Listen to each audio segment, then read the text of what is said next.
क्यों पकड़े हुए हो? लाओ इधर। अरे ये छोड़ो ना, ढंग से बनाओ।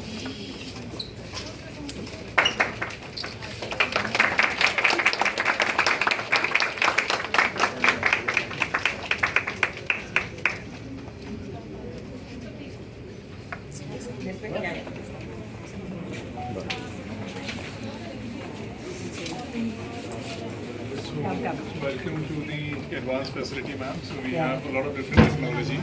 And just to give you a quick brief, this is a very interesting system meant to check the stability. Right. So generally, if we talk about running or walking, it is more about dynamic and static stability. True. Strength is required. Yeah. In terms of stability, we don't have particular device to gauge stability and Right. control. Right. So in a normal hospital, in terms of rehab facilities, you will gauge stability by telling the patient to close the eyes and stand Correct. on one leg. Correct. But they generally make a lot of errors. Right. So it is not objective but subjective. Yes. The quality is compromised. Yes. Over here, from ortho, neuro, sports, Right. geriatric, pediatric patients will be benefited for the first time because we'll be able to test the stability for them. Fabulous. And another important element is we have something to check their trunk control as well. Okay. So because of occupational hazard, अगर आप देखोगे कि हमारा trunk थोड़ा सा flex होता है, सबका पोस्चर ठीक नहीं होता. Correct. तो ये प्रिसाइजली इसको डिफाइन करेगा कि ट्रंक में कितना मूवमेंट है और किस तरीके से वो कॉम्पेंसेट कर रहे हैं. तो यहाँ पे कोई भी पेशेंट, कोई भी एज का पेशेंट इसको चीट नहीं कर पाएगा. Right. तो हमें एकदम थरो डेटा मिलेगा, वो Right. बेसिस पे पेशेंट के लिए कस्टमाइज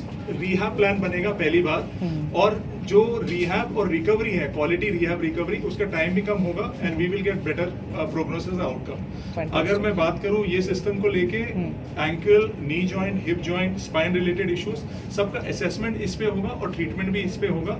और बच्चों से लेके एल्डरली पॉपुलेशन तक सबको हम केटर कर पाएंगे. अगर अब इसको एक बेसिक क्वेश्चन था जो मैं आप लोग का था, वो मैं एड्रेस करना चाहूँगा कि ये फैसिलिटी कैसे एक एथलीट और नॉर्मल पॉपुलेशन के लिए ज़रूरी है. तो अगर आप देखोगे बॉडी तो सेम ही है, रिक्वायरमेंट सेम है, लेकिन ऑक्यूपेशन अलग है. खिलाड़ी का ऑक्यूपेशन है अपने स्पोर्ट को रिलेटेड, दूसरे लोगों का ऑक्यूपेशन अलग है. कोई आईटी वाला है जो अपने कंप्यूटर पे बैठा हुआ है, कोई लॉन्ग टाइम खड़ा है. तो बॉडी के अंदर जो चेंजेस हो रहे हैं वो पर्टिकुलरली जॉइंट मसल्स को इम्पैक्ट कर रहे हैं. तो हम उसको असेस करके जो एथलीट या पेशेंट रिलेटेड, कंडीशन रिलेटेड, हम उसका असेसमेंट और ट्रीटमेंट इस पे कर पाएंगे. तो प्रिसाइजली जॉइंट और मसल्स रिलेटेड यहाँ पर हमको डेटा मिलेगा. और यहाँ पर 50 डिफरेंट लेवल्स ऑफ इंस्टेबिलिटी है. इसका मतलब क्या है कि अगर कोई किसी की स्टेबिलिटी अच्छी नहीं है, हम उसके लेवल की स्टेबिलिटी पे जाएंगे, उसको धीरे धीरे फीडबैक देंगे, उसकी स्टेबिलिटी इंप्रूव करेंगे.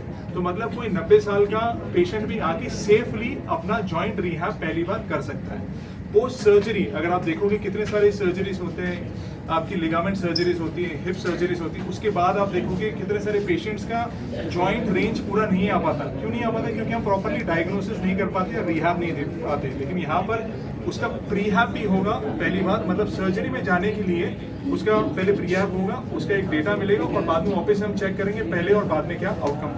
Very good. Let's go to the Very next nice. Equipment.